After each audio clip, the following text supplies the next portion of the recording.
Hi everyone. I wanted to talk a little bit about minhagim, which are customs that have become so much a part of our lives and have become so mainstream that lots of us think of these minhagim, these customs, as halacha or law or the traditional way that we do things.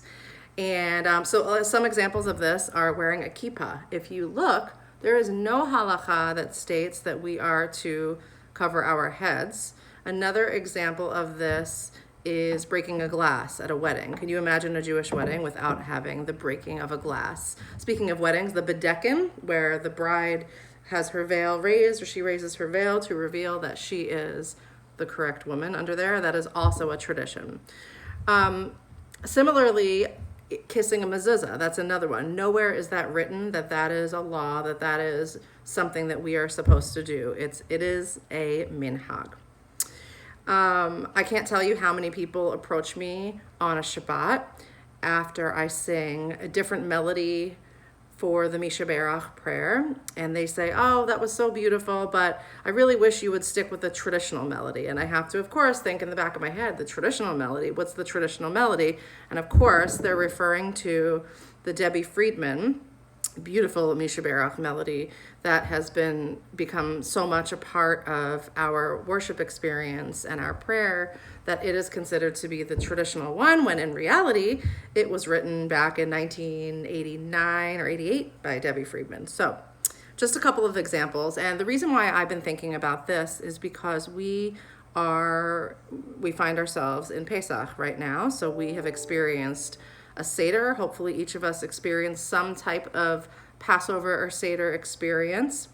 And I think about this every year. And last week I posted a recording of the chanting of the 4 questions. And I posed in my recording, I said, well, how many questions are there? And I did get a few responses back. I got a lot of 4, of course, 4. It's the 4 questions.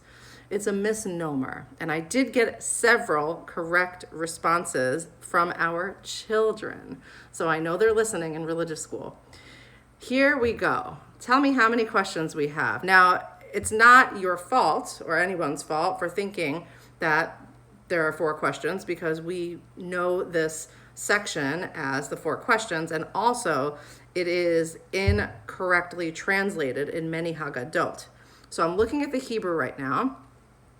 And the translation is, so first is, why is this night different from all other nights? Question number 1, right? On all other nights, we eat chametz or matzah. On this night, we eat only matzah. Still one question. On all other nights, we eat all types of vegetables. On this night, we eat maror, bitter herbs. Still one question. On all other nights, we are not required to dip even once. On this night, we dip twice. On all other nights, we eat either sitting or reclining. I don't know about you, but I usually sit when I eat, but that's what we're posed with here. On this night, we all recline. So there is 1 question and the 4 responses. So just because we have always heard of something as, oh, sing the traditional this. Oh, we have to kiss a mezuzah when we walk through. These are all things that you can do, but just broaden your horizons a little bit and dive deeper. Lots of us have extra time on our hands now to dive deeper into these texts. And I know it's hard to do if you don't have the knowledge of the Hebrew, but talk amongst yourselves. Let me know what you think about this. In my opinion, looking at the Hebrew, there is 1 question. Why is this night different from all other nights? And your 4 responses.